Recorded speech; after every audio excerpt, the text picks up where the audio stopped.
On record. Good evening. Welcome to the City of Lincoln City Council meeting for Monday, October 8th. It's now 6:02 p.m. If you wish to speak on any non-agenda item, whereas I've lost it, here we go, agenda or non-agenda item, please sign up at the sheet near the entrance door to the council chambers. You'll be called to speak during the public comment section. Comments or testimony on agenda items listed under public hearing, public comment will be taken at that time. Roll call, please. Don Williams. Here. Dick Anderson. Yes. Riley Hoagland. Deanna Hinton. Here. Judy Casper. Here. And Susan Walke. Here. Thank you. Would you please all stand and join me in the Pledge of Allegiance? Allegiance to the flag of the United States of America and to the republic for which it stands, one nation, under God, indivisible, with liberty and justice for all.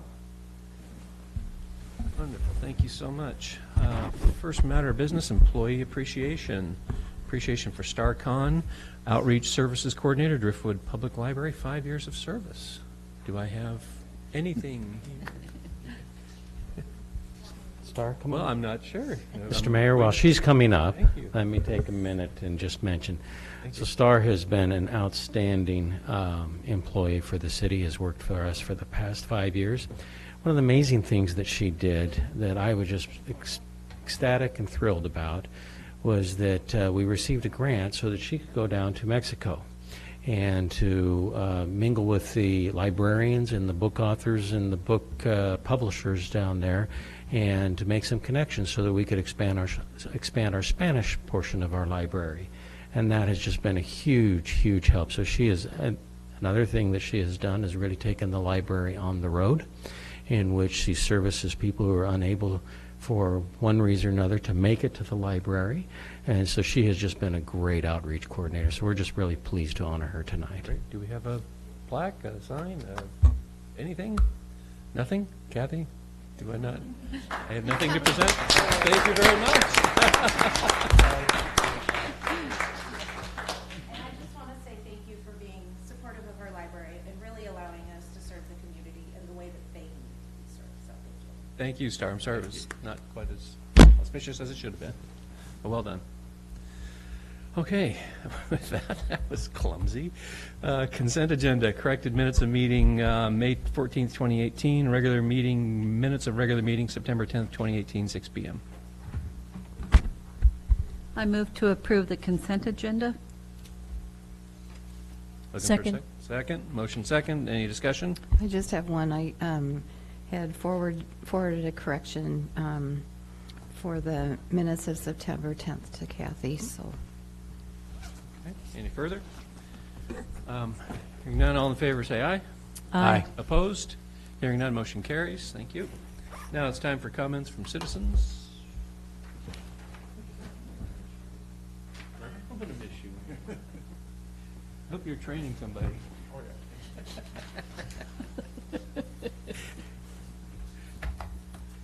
Kevin Koffel.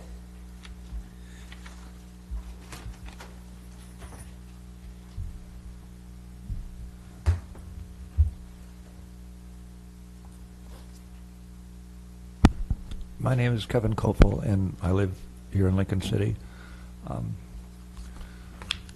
don't have much to talk about tonight.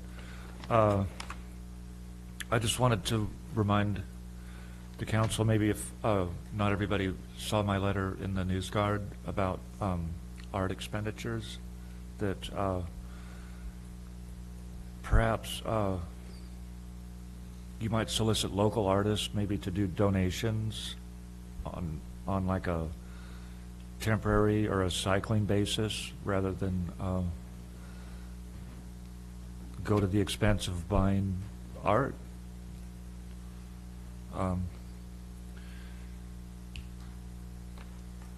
You know, I think that you know, to try to remember my letter, it's, you know, we art is a little subjective, and we all like looking at nice things, but it is subjective, and you know, perhaps there got to be a number of local artists in the community. Maybe locals could be solicited to donate pieces to city buildings. But that's all about all I've got. Just something to think about. Thank you. Thank you. Appreciate it. Mr. Hoover?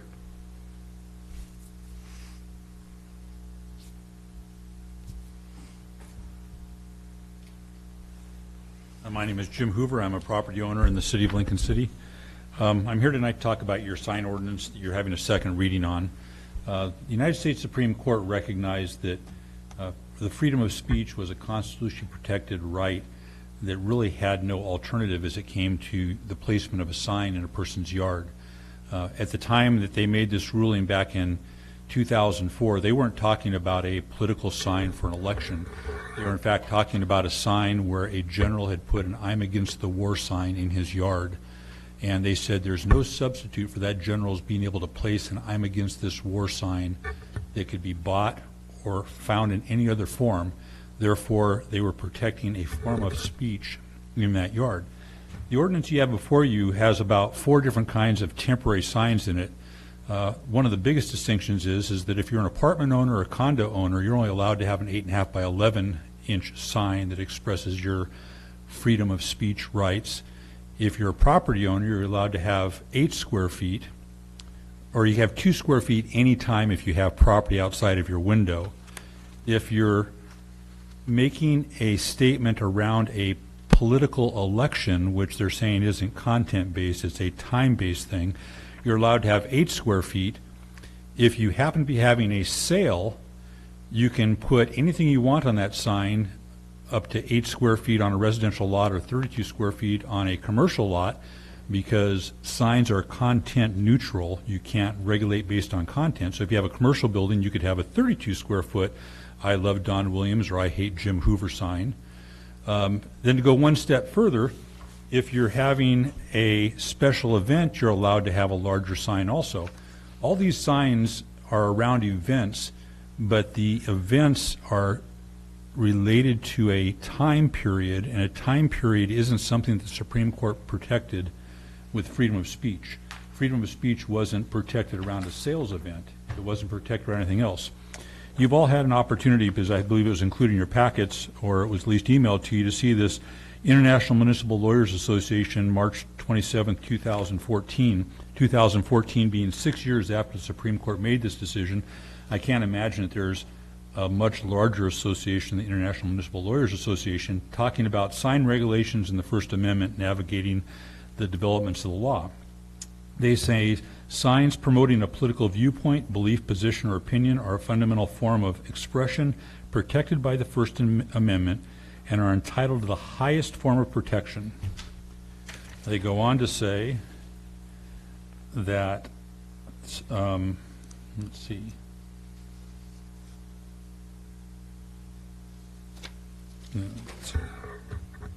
that the government's regulatory interests must be balanced against the individual's right of expression.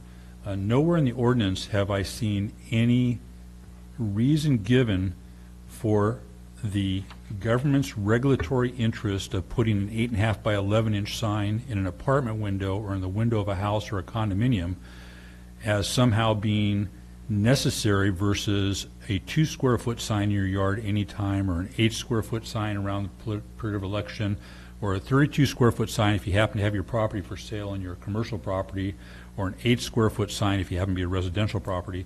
So I would say that the government hasn't shown that they've balanced the individual's right of expression against any regulatory interest, because there's no regulatory interest that I can find anywhere expressed in the ordinance.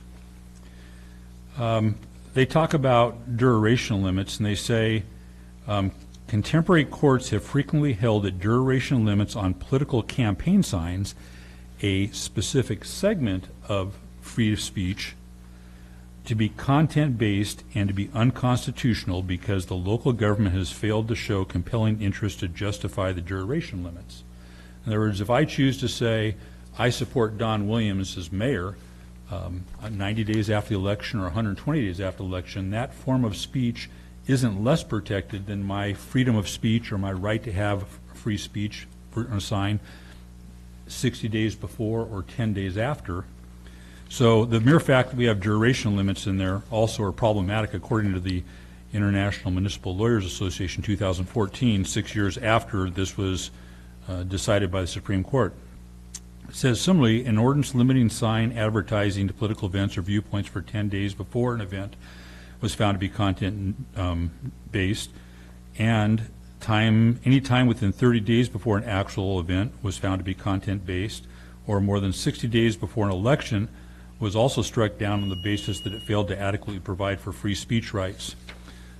Given the fact that we no longer have an emergency, we don't have dogs sleeping with cats or living with cats or all the other things that Mr. Appicello was afraid were going to happen if we didn't have an emergency a week ago, given the fact that 30 days from now is when this will take effect, which will be after an election, I would urge the council to grow slow on this, make sure we get this right so that we don't continue to dig ourselves as a city a deeper hole, further compromising people's political freedom of speech or giving them reason to challenge this in the courts, because it doesn't meet a very narrow parameter of freedom of speech as outlined by the Constitution and protected by the Supreme Court. Thank you very much. Thank you, Jim. Appreciate it. Mr. David Daly.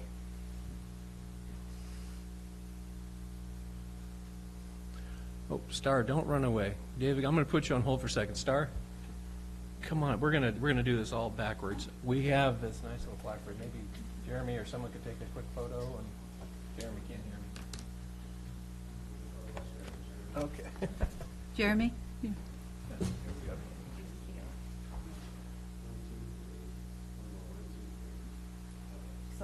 Wait.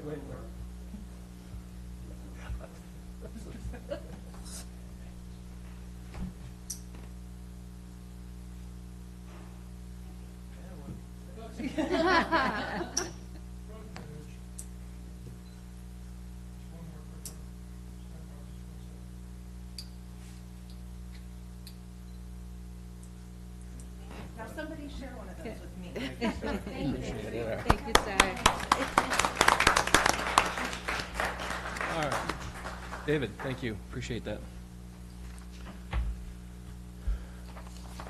Good evening. My name is David Daly. I live in Lincoln City, and I wanted to share some information I got this morning about our Lincoln City warming shelter. I was asked by Patrick Alexander to connect with a family who has donated to homeless services in the past, and I got an email this morning I'd like to read.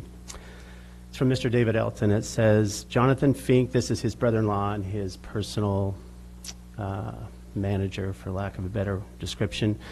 Please contact Patrick Alexander in order to donate $6,000 to the Lincoln City Warming Shelter. The donation is unrestricted. The Elton family is pleased to help those in need at dangerous and cold time of year when homeless need community compassion. Our donation in the past few years have been put to good use and maximized by the hard work of Tim Melton, Amanda Cherry Holmes, Lynn Rudstrom, and Patrick Alexander. We look forward to helping with volunteering and donating in kind and foods this winter. Keep up the good work, and see you soon, David Elton.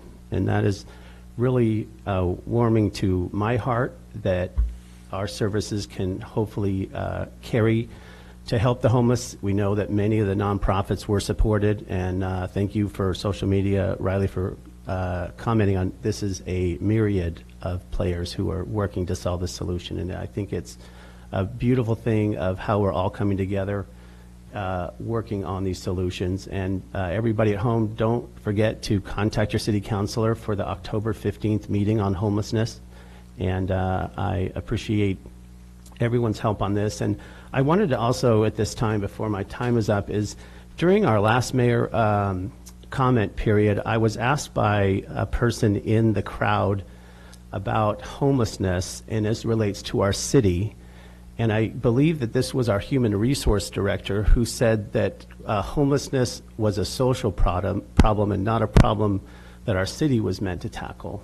And I don't know if she was, I doubt she was speaking before the city, but I think I'd appreciate it if we could clarify that role so that as we go and talk about budgets, it helps everyone understand our role. And there sounds like there's some confusion from city staff about what homeless solutions and where do we go as a city. So if there's internal discussions, I think that would be positive to come out and either address that, but on our comprehensive plan in 1998, there's a formatory paragraph that talks about our city and the objectives that we aim to accomplish. And I want to read it. And it speaks to a potential answer in 2018, because this was written a long time ago, and I don't know if it's been updated with a 2018 filter. But to those civic leaders of 1998, it's a really cool statement. And I'm proud to read this, that our previous leaders of our town had a really clear mind as to what the outcomes of our city were. Oh, that's the wrong one. Sorry, I'm pulling up a couple documents here.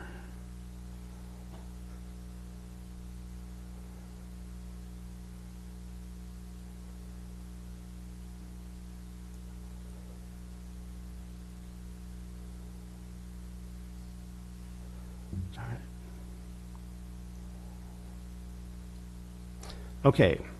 We, the citizens of Lincoln City, in order to promote fulfillment of our highest aspirations for the development of our community and to incorporate into the conduct of our private and corporate lives the principles of human dignity, social responsibility, and stewardship over land and resources, do set forth herein the policies we will uphold and the goals we will pursue in the management of our civic affairs.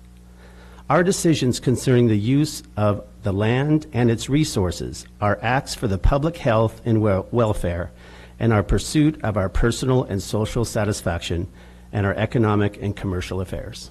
And I really think that that's a great statement that the families and leaders of 1998 of this community came to a goal to set, and I think it's time as we, as a community from here forward, readdress each of these principles so that we have language that we all buy in from those around the table at this time. So thank you very much, and I appreciate your time. Thank you very much. Michelle Gaylor.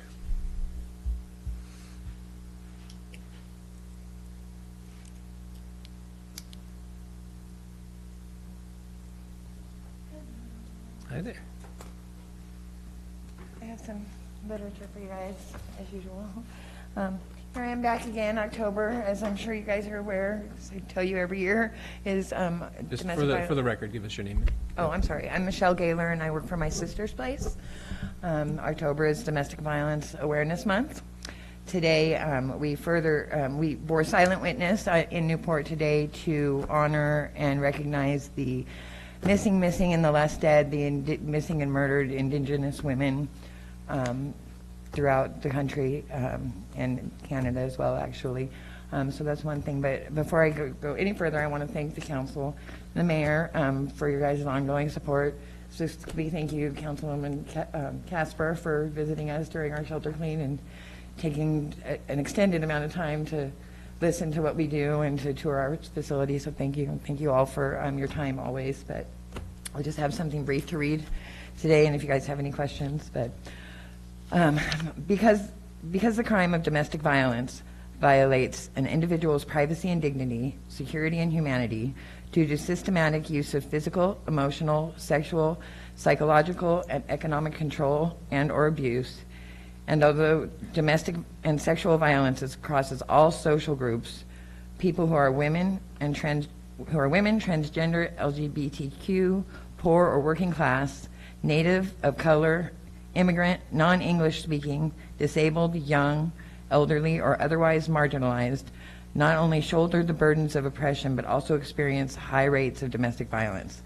And because the impact of domestic violence is wide-ranging, directly affecting the health and wellness of individuals and society as a whole, here in this community, throughout the United States and the world, and since preventing interpersonal violence is not only possible, but is our collective responsibility, and prevention requires significant changes to our social norms regarding gender roles, strength, sexuality, relationships, and the normalization of violence.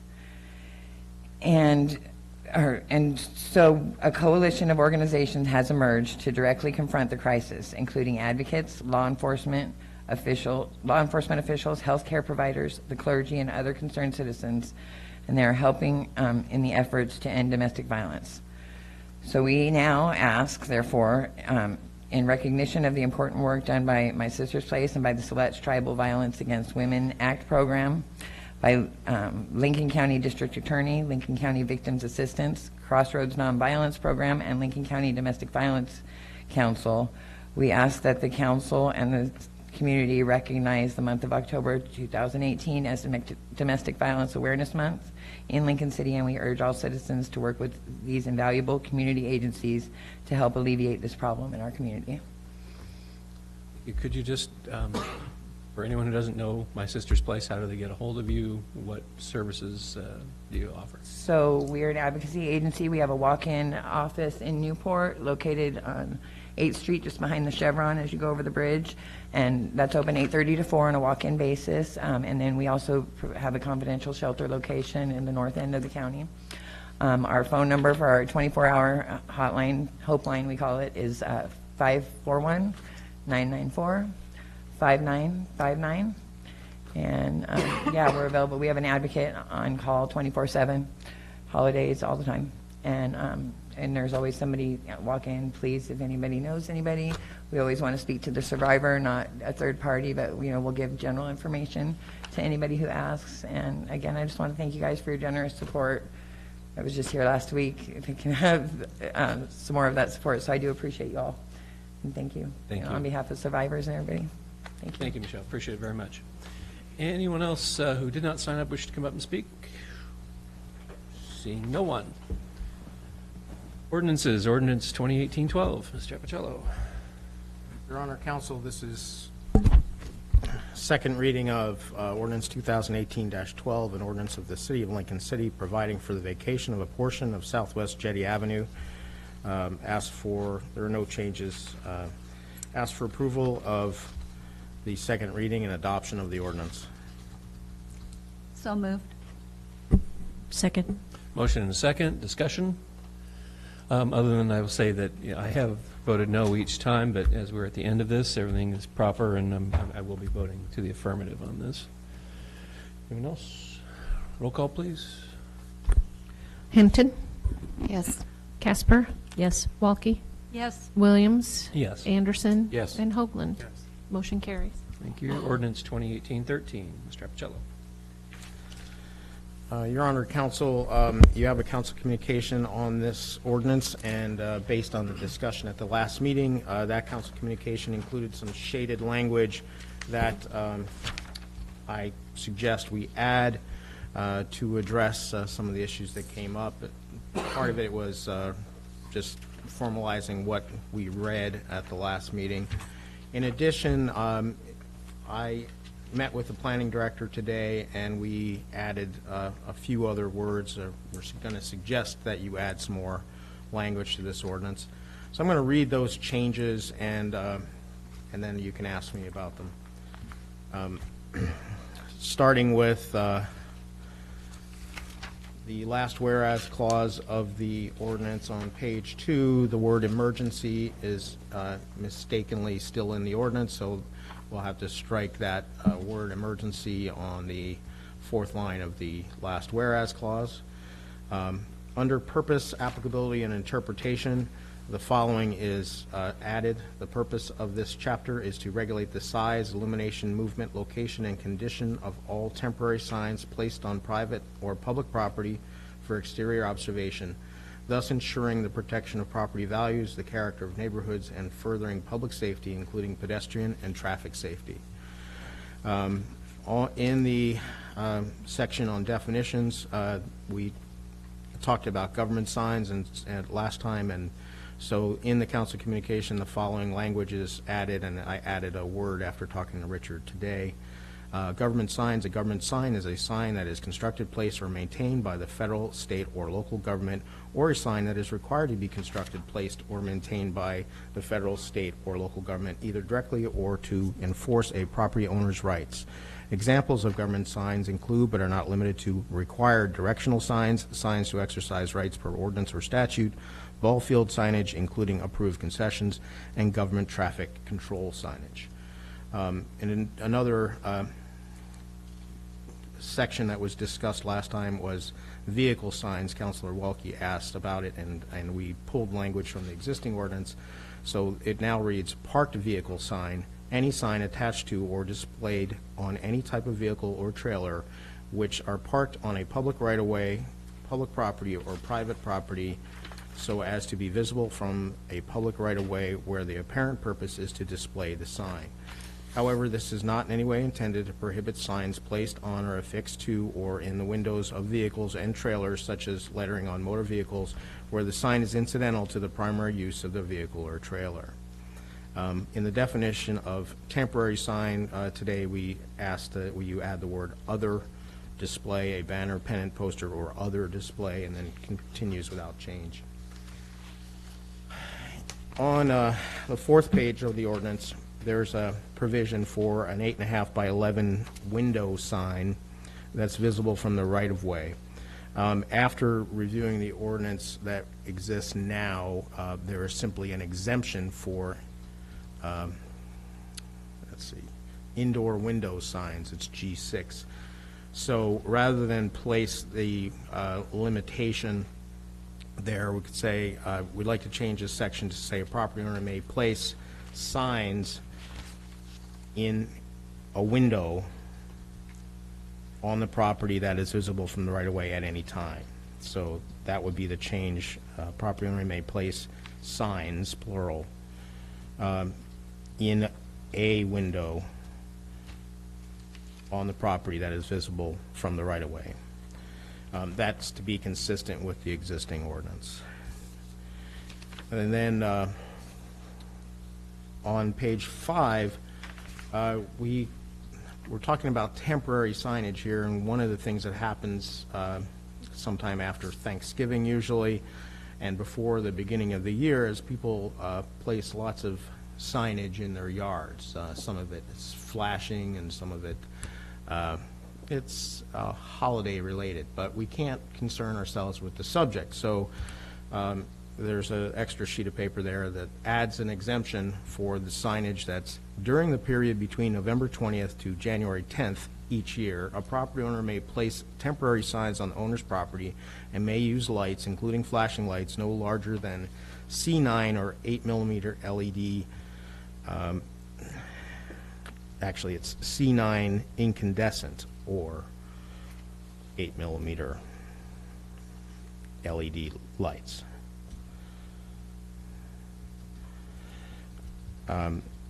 There is no restriction on the content of such signage. However, except as exempted herein, such signs shall also conform to all general standards, conditions, and limitations of this chapter. In addition, in the council communication under the prohibition for signs, I had made a change to restrict it to this chapter, and in talking to Richard today, we figured that was incorrect because there will be some temporary signs that you can request a permit for through the planning department. So that language would be changed to acknowledge that. So it would say temporary signs are prohibited in the city except when otherwise authorized under this municipal code or when exempted under this chapter. Again, this chapter primarily adds exemptions and content neutrality to exemptions to make sure it's consistent with case law.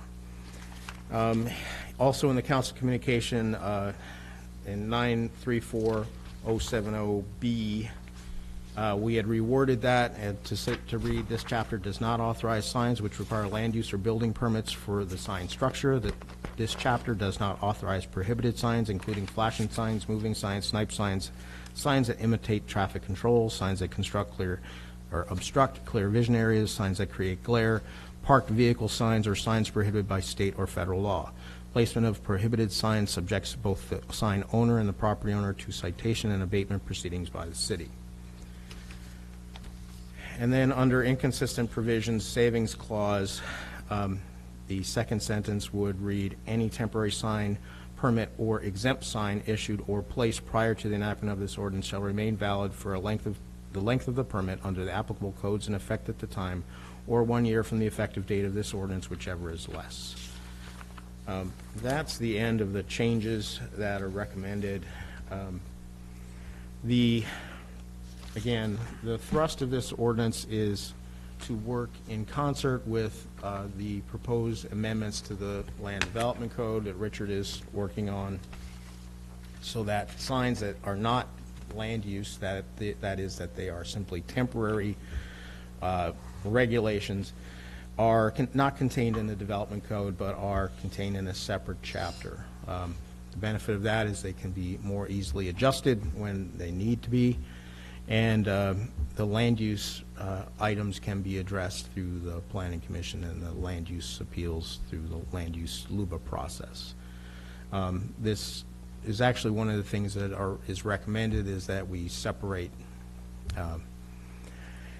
and where ordinance does not need to be in the Land Development Code, it should be removed. So that's the summary. This is the second reading, ordinance number 2018-13, an ordinance of the City of Lincoln City amending the Lincoln City Municipal Code, Title IX, Public Peace, Morals, and Welfare, adding a new chapter 9.34, signage. So I'd ask for approval of second reading and adoption of the ordinance with the changes as read.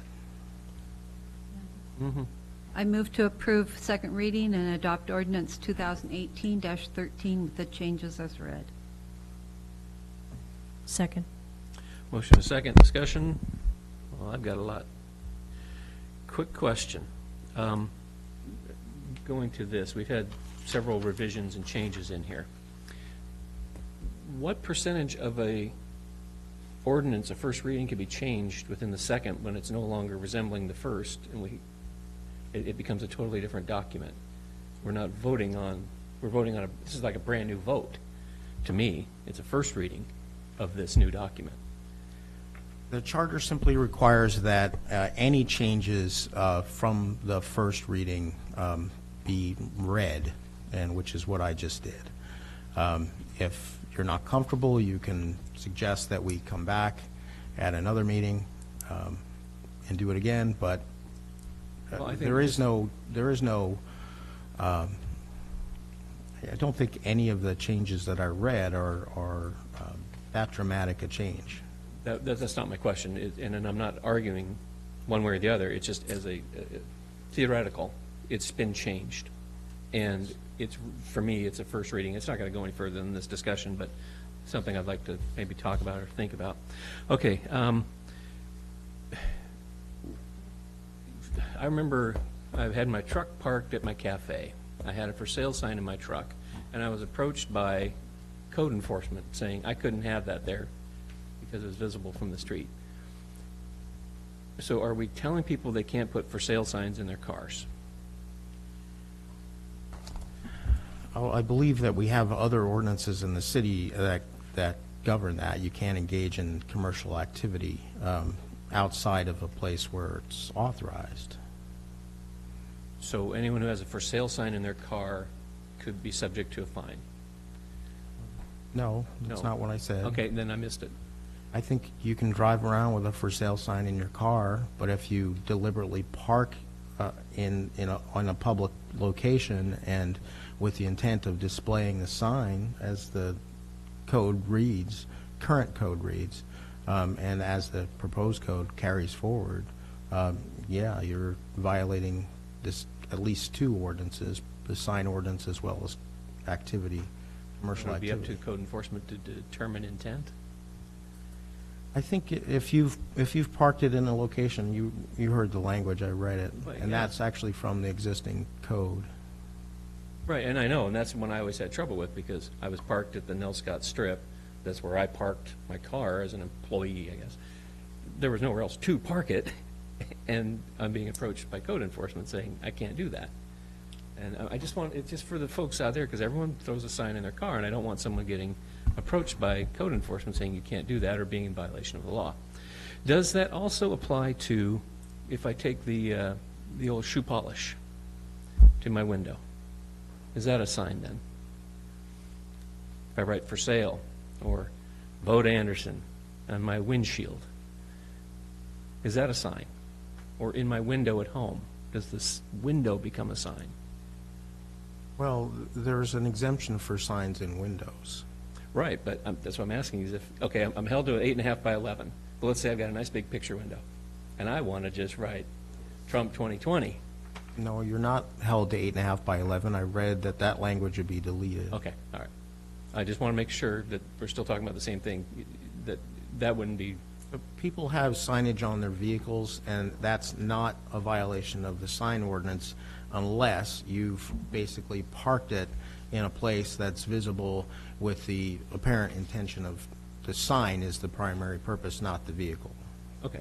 So having a bumper sticker, for example, does not That was my make next your question. car a sign. Okay, real good. And then the last question, I promise. Where do crosses and American flags stand within this? Is that under some other, if someone were to put a, do we have limitations and all that on that? or- Well, flags are addressed in the land use code. Okay. We haven't addressed it here. Okay. Well, I think that's the end of my questions. Anyone else? No? Mr. Mayor, Please. if I could, Mr. Appicello, I'm wondering, Mr. Appicello, as when we write these ordinances, if there would be a way to either summarize or refer a reader to other spots. And what I was doing was, as I was reading this and making notes, remembering what the existing code is, and then checking off this new ordinance, whether my questions were being answered, and so I was kind of going down just the grid, is we still have to have somebody putting up a temporary sign, permission from a landowner, check, size, it kind of depends on where it is and what zone or that kind of stuff. And I'm just wondering if there was a way to summarize those things on a cheat sheet attached or something, still referring a reader to the context of the ordinance. But I think even tonight, kind of going through this as you've read some of the pieces, I'm not sure it is as clear. I'm never sure if government really makes their intent clear, is what it amounts to. And I think what's not in here, which has always been a contention from day one, is the issue on vacant, undeveloped lots. Now, don't worry about undeveloped lots or vacant. You can have as many signs as you want, but it's size regulated. So that's a good thing. It liberalizes, and it, back to freedom of speech. But I guess I was just trying to think of a way to better inform the consumer who might be looking at temporary signs, and the idea too, and you did touch it with the reread of some temporary signs you can get with a permit, so you can assert, and then in those cases, it should be nice to have that permit displayed someplace on that sign, so that a consumer isn't driving by thinking that somebody's violated the existing code. Well, Your Honor, Counsel, I could just briefly summarize the main point of this ordinance is in 934-020, temporary signage exempt from land use permitting. Again, with this, these are exempt signs. You do not have to come to the city and request permission to do these things. There are standards set forth.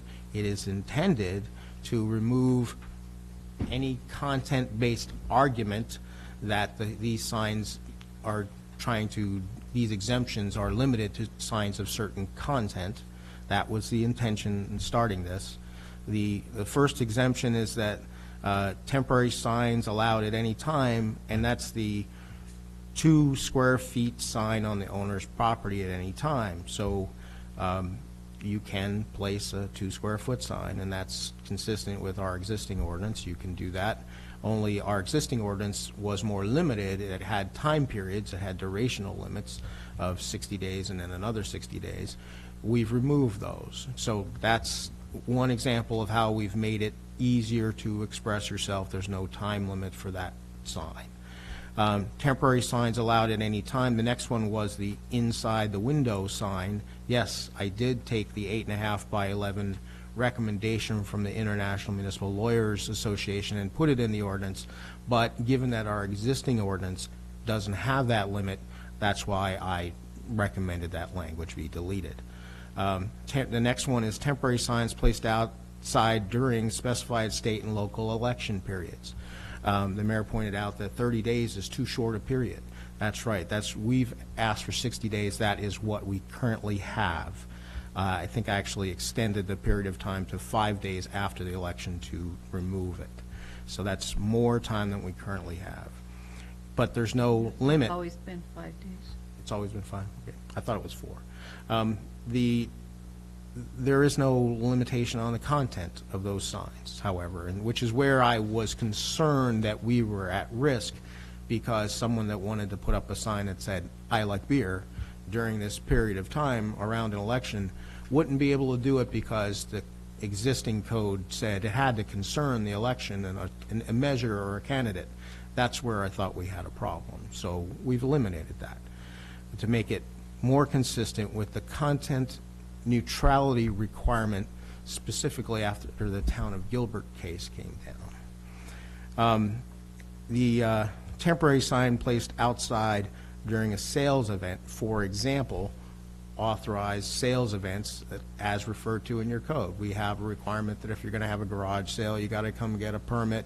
Doesn't cost you anything, but we do have a requirement. If you want, this doesn't say come in and get a permit before your sales event, if there are other sales obviously that occur, but the sign does not have to concern the sale.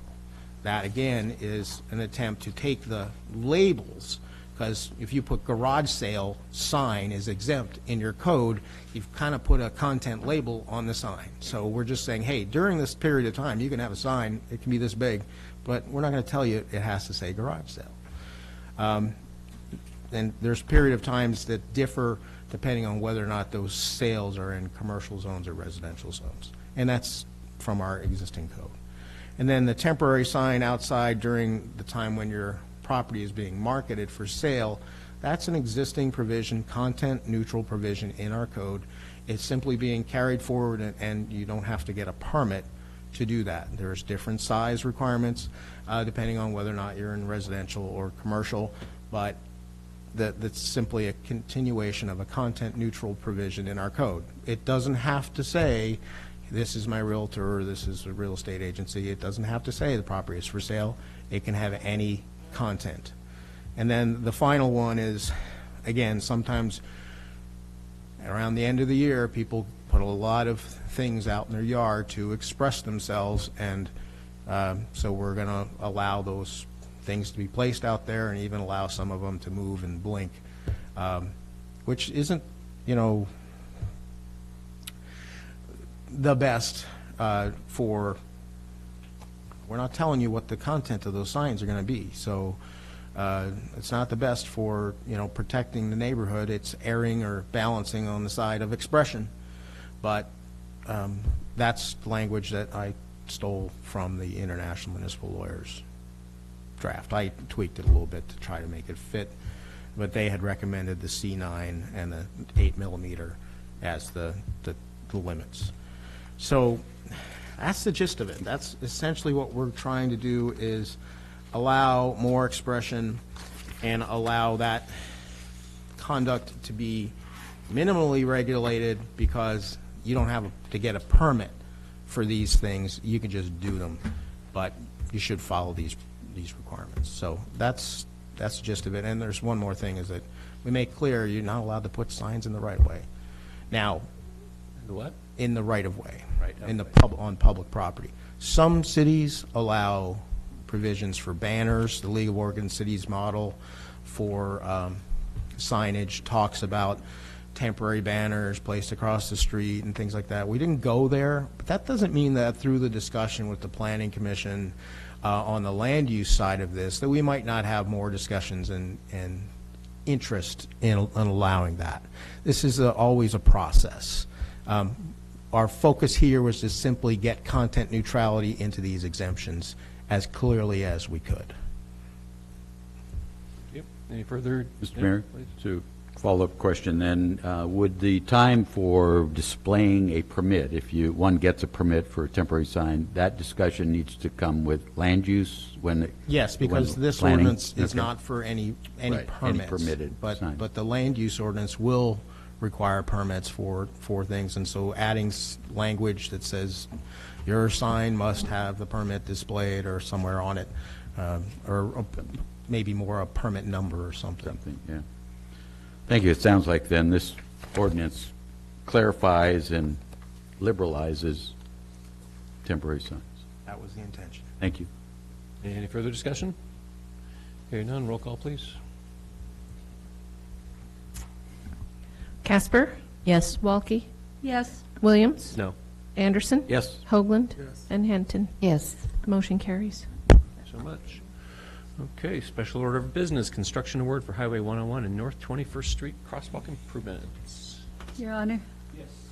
I have an actual conflict of interest concerning awarding a contract for this North Highway 101 flashing beacons.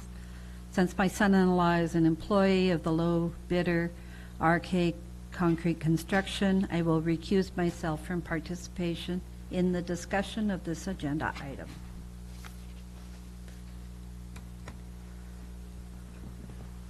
Thank you very much. Ready? Hi, Stephanie. Hi, good evening, Mayor, Council. Tonight, we're asking for a construction award for our rapid flashing beacons to be placed at the North Highway 101 and 21st Street crosswalk. It's the one with, currently, we call it the wave. 21st Street is kind of offset, and currently there is a crosswalk there, but there are no flashing beacons. And so one of the recommendations from our transportation system plan was to install rapid flashing beacons at that location. It's taken us a while to get through the permitting, and we've done a lot of work. In addition to just placing those beacons, there will be improvements to the approaches for ADA and the curb ramps to and from that crosswalk. So the package was put out for bid, and we received bids on September 13th. We received 8 bids, which is a great number. The lowest bid was, the lowest responsible and responsive bidder was RK Concrete Construction in the amount of $54,294. I do have one correction to the staff memo. The funding source is the Fund 212, which is the Street Capital Fund, and the budget was $75,000. So that was left over from another project. I apologize for that. At any rate, we would ask that staff, that council recommend the award to RK Concrete Construction in the amount of $54,294 with a contingency of $5,429, which is 10% of the bid, for a total award amount of $59,723. Discussion, questions? Mr. Mayor, Yes, please. are any of these flashers going to be solar generated as they are near 32nd and 101? Yes, there will be 3 flashing beacons because this is a 2 lanes, both directions. There needs to be a flashing beacon in the center and on either side, and they will all be solar powered. Good, thank you. They work efficiently. Yeah, they do. Mr. Mayor. Yes, please.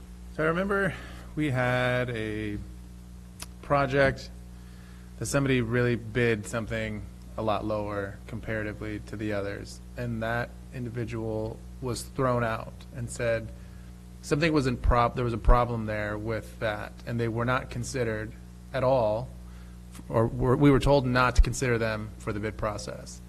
I see this is $20,000-ish, $20,000 less than the nearest competitor, and I don't recall the difference from that bid that time, but I don't know if it was a $20,000 difference or not. I question this like the other one that we were presented? And what's the difference between why that person had a low bid, it was substantially lower than the other one, this one's substantially lower, but yet we are to consider this one in this process where before we were not? Honestly, I do not remember the project where we did not accept the low bid. In that case, it would have been that there was a problem with their bid. It was, I may be recalling it now. It was $1. They had $1 for yeah, something. They didn't bid fairly. They loaded up one item, and it wasn't considered a fair bid. So this was just Responsible bid. a responsible bid, right? They were using, Sure, but I mean, we still have here, for demolition, they have 12,000 compared to 4, 5, and 6,000. So we have 2 and 3 times the amount for their demo compared to the other ones. So I mean, I would like to know, what is it, the difference where it's loading up on one and not the other, but still they're low, they're significantly less. It's $17,000 difference. well, normally, unless a bidder has obviously done something that is not fair, that weights their bid by using the contract documents or a missing element of the contract documents to submit a bid that's, again, just not fair or balanced.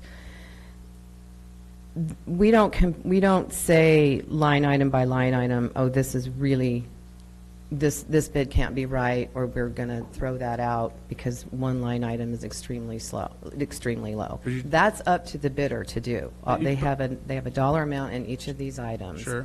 And each of those items are a fair bid. But you just explained that it was not fair for them to bid lower on one thing and then bid higher on another, and that wasn't fair. And then the next thing you said was, but you don't look at that. So how can it be considered and also not considered when ultimately their bid was lower? And the same thing is applying here. Well, their bid was, if I recall, the one you're speaking of, I'm not sure, but theoretically, Sure. in that case, Sure. perhaps in that case, they bid $1 on a quantity item that we had incorrectly put we had an incorrect quantity, and they knew that. Okay. So they bid really low because they knew the quantity would not be that. They would get their money. Okay. This case, it's just he's low on almost every item, and in one, he's very low. But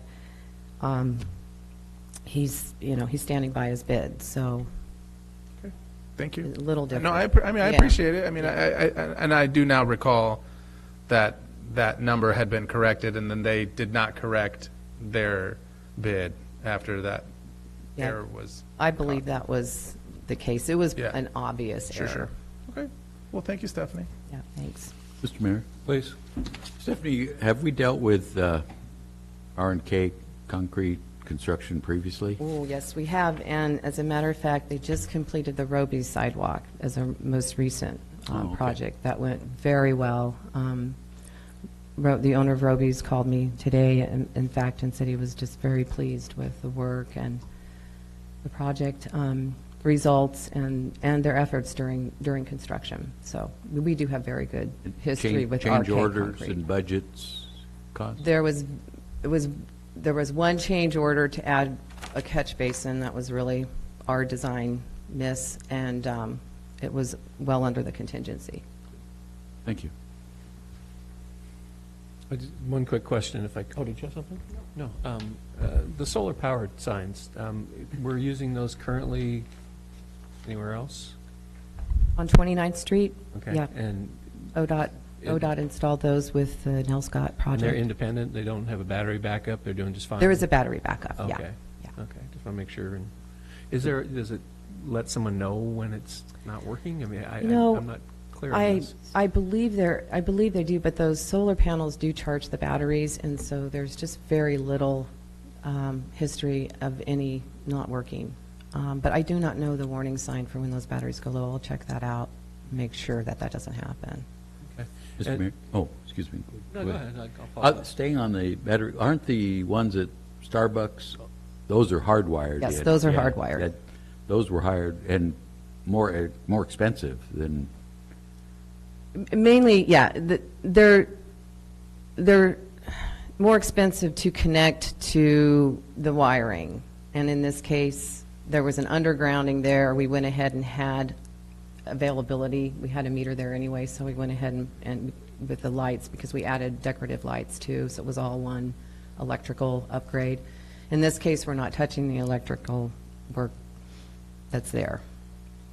So they're cheaper, yes. Just to follow up, and I'm looking at a Google map here, and I apologize, we're not all looking at a Google map, but I want to look at the sign, the street view. Some of the intersections, and I drive a lot between here and Newport every day, and I pass a lot of crosswalks. I notice that the paint is not bold, and where to stop is not clearly marked a lot of times. Is that going to be addressed here? Will we have stop Yes. here and... Very much so. We worked a lot with ODOT to get their final, say on where the stop bars are, where the warning signs are, and those stripes. And you're right, keeping those stripes refreshed, freshened is very important. Right. Yeah. And I noticed too, at night, there's no reflectors whatsoever on those parts. That's, you get the lights, but there's nothing on the street that says, here's where you need to stop, and here's where the crosswalk is in actuality. We will have torch down thermoplastic markers, and they do have a reflective surface on them. Okay. Really the best we can do without some kind of illumination. So Definitely, that's a tough we will intersection keep at those. We will keep those refreshed so that those markings are clear. Sounds good, thank you. Mr. Mayor? Please. Stephanie, you say "we will," but isn't this a standard ODOT design and criteria? We're when you say "we will," you're pressing ODOT that their street 101 needs refreshing? Yes, I guess, yes, I shouldn't make promises that I have no authority to keep. Go ahead. The city. The answer to that is yes and yes. Yes, okay. Yes, we will press ODOT, but yes, there have been times when we have stepped in and done the work ourselves, such as the yellow reflecting paint that we put on the medians that were requested last year. So the answer is yes and yes. We will press ODOT, and yes, we do it from time to time. Anyone else? Okay, thank you very much. Thanks. A motion or further Oh, yeah, discussion? there's a motion. Any other questions? No. Thank you, Stephanie, appreciate it. Thank you. Roll call? Roll call? Well, we need a motion. Oh, we had the motion, didn't we? Yeah. Did we? No, we didn't. No, we didn't. Oh, didn't we? Oh, I'm I will sorry. move, Mr. Mayor.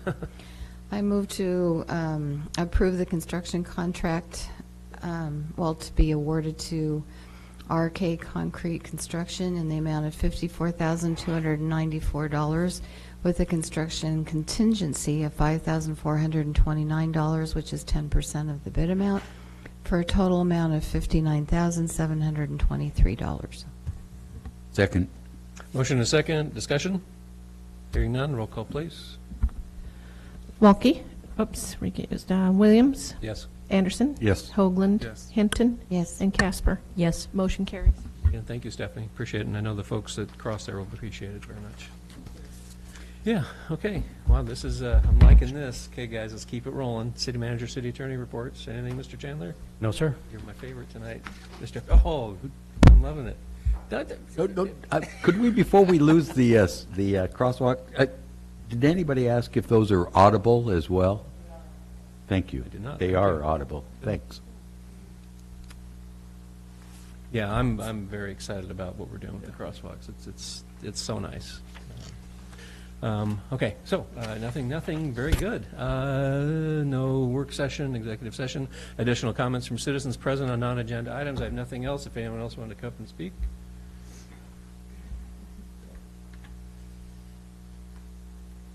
Mr. Townsend.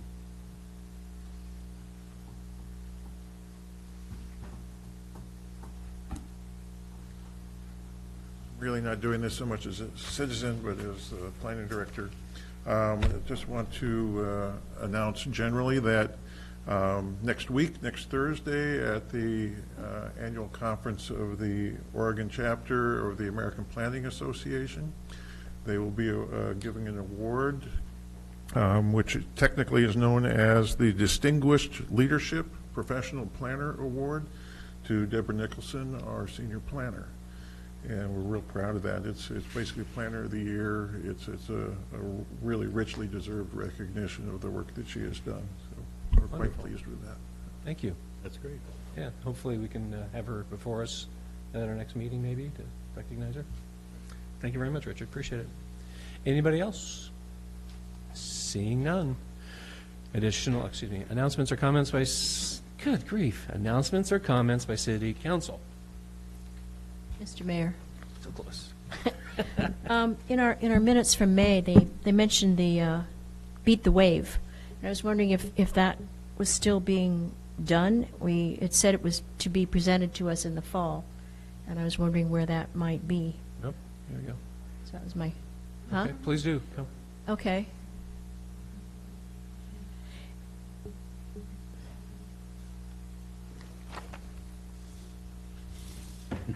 So we expect to have it next month. Oh, great. They have completed part of it in draft form, and actually they've agreed to expedite, they being the Department of Geology and Mineral Industries, to expedite the rest of it, so we expect it next month. So in brevity, it shows us the wave motion should... What it shows is how fast you have to move once the earthquake stops, how much time you have to get to high ground, how long it's going to take you from any particular spot in the city to get to high ground before the wave hits. And it factors in things like liquefaction of the soil, damage to bridges and that kind of thing. So it's quite interesting. Like I said, we've got part of it, and it's pretty compelling information. So, and it's wonderfully presented. I mean, it makes it very clear where, yeah, you can amble if you live here, and you have to sprint if you live here, if you're here on this part of the beach or something. So, Will there be a presentation here or Yes. around the city, or? there will be a presentation here, and also we are talking about actually taking it out to the public at large in at least a couple of meetings, if not more. Thank you. Anyone else? Nope. And one other small item was, I went to the senior fair, and amongst some of the information presented was by our own watershed council. I've presented information to each of the councilors here about our Cascade Head Marine Reserve. And since we were talking about some of the natural resources and beauty of our Lincoln City area, I found these pamphlets very informative, even discussing our marine reserve over by Rhodes End. And perhaps these might even be some information that we could include on our D River wayside if we so choose to enhance our natural resources. I just thought it was interesting information that we should all be aware of. Thank you. Councilor Walkie? I have a few things. A few years ago, we discussed the damage that raccoons and other wildlife inflict upon housing and the health concerns that happen when they are fed and domesticized. I believe at that point we decided to not pass an ordinance prohibiting feeding of raccoons. I'm wondering if anyone else would be willing to revisit that discussion. I think the consensus at that point was that we should be educating the public, and I don't know that we've done a very good job of that. Couple Could I follow up with a question on that? Have you or anyone else heard of any attacks? Or I remember last time we talked about it, I actually had a neighbor who was, but that was a couple of years ago. And I don't know if I've heard of an attack, but I've heard of lots of damage. When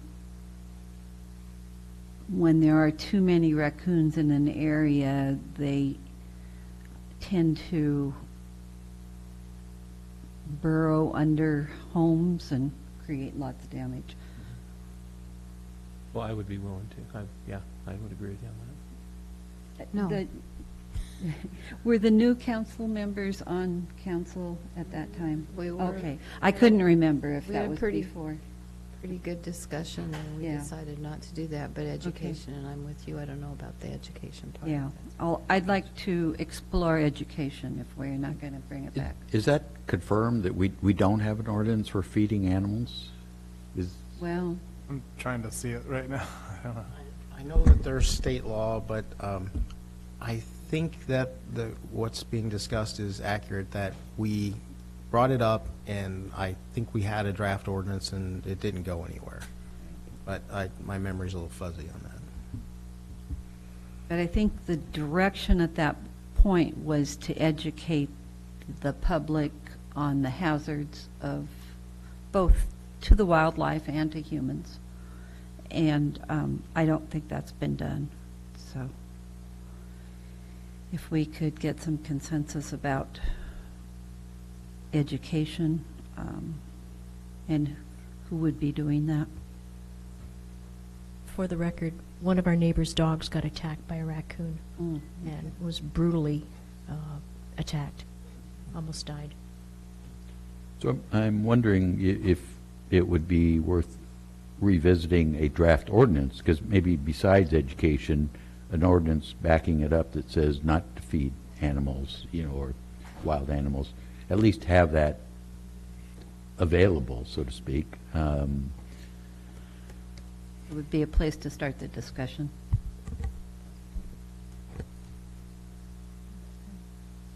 I'm not interested in that. I think education, because we had an involved conversation about this discussion, and we decided not to. The ordinance didn't make it. We had a lot of discussion about it, and I think we've done that. We just haven't done the education part that we said that we would. You got more? Yes.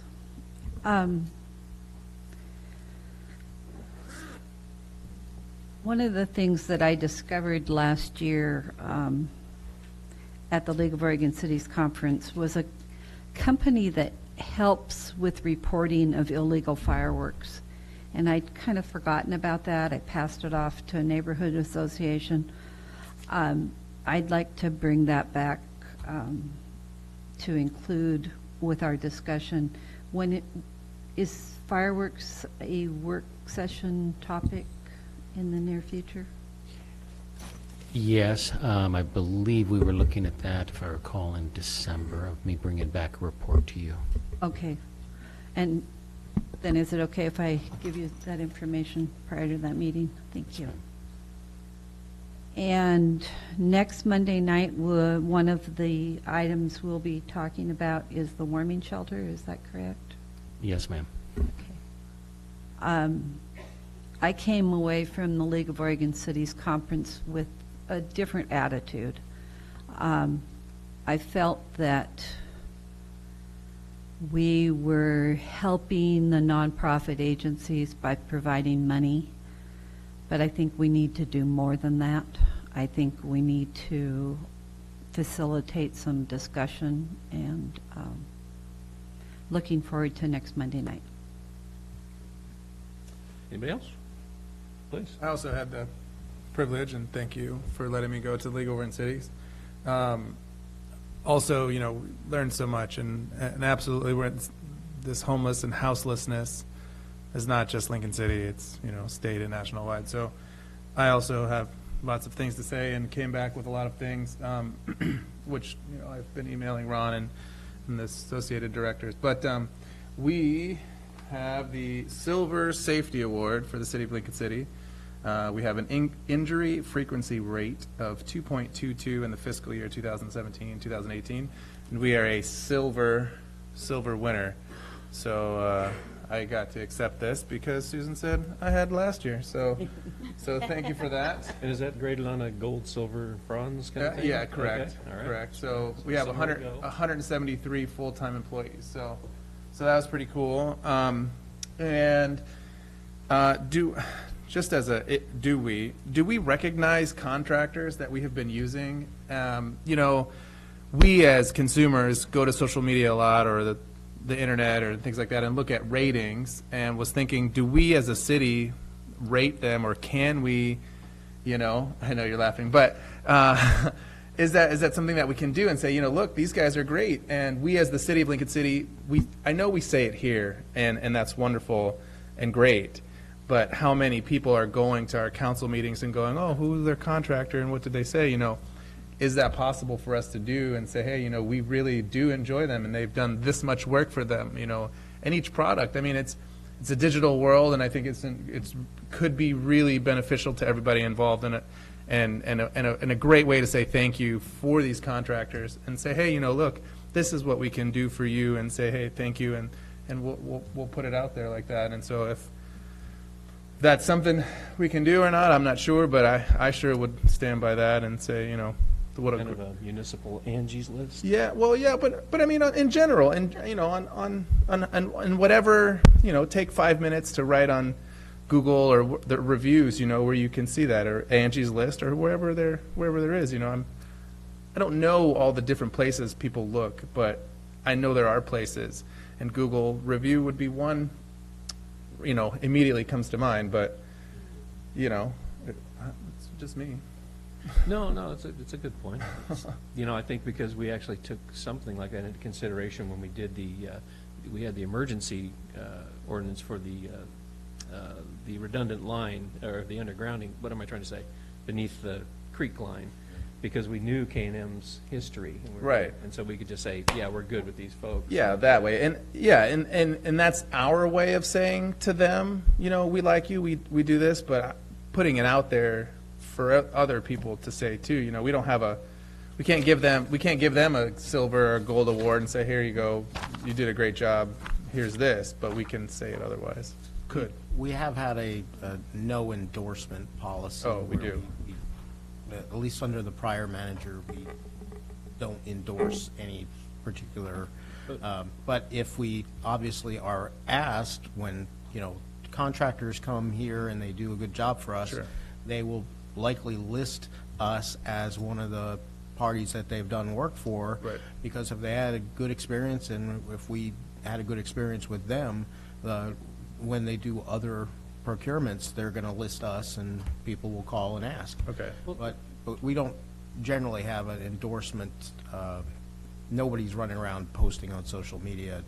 Well, I think, on Facebook. I think that's kind of an interesting question, is at the wrap-up of a project, what does the city do? Does the city do a little checklist? And I mean, obviously, you want the construction done properly, but do you something that says communication, work done on time, under budget? Do they get a score sheet of some sort, or do you keep something like that? No, they do not get that, but yes, we do keep track of the performance. And I think what I am hearing, and I agree with what our attorney says, what I wrote in my notes is, how do we recognize them for a job well done without creating an endorsement? And that is something I think we can work towards and find a way to do that. I think it's a wise policy not to do the endorsements, but to recognize some company for a job well done, I think is a good thing. Well, in the private sector, every one of my employees knows, and managers, if someone calls for a recommendation, we do not. But we do say we are eligible for rehire, and that kind of speaks volumes that, yeah, they were good, but would you use them again? Right. Yeah, that's tantamount to an endorsement, I guess. Anything else, sir? No, because, no. Okay, anybody else? Okay, I have absolutely nothing tonight, so may God bless you all, may God bless Lincoln City. We are adjourned. 7:16. Not even close. Mics are off.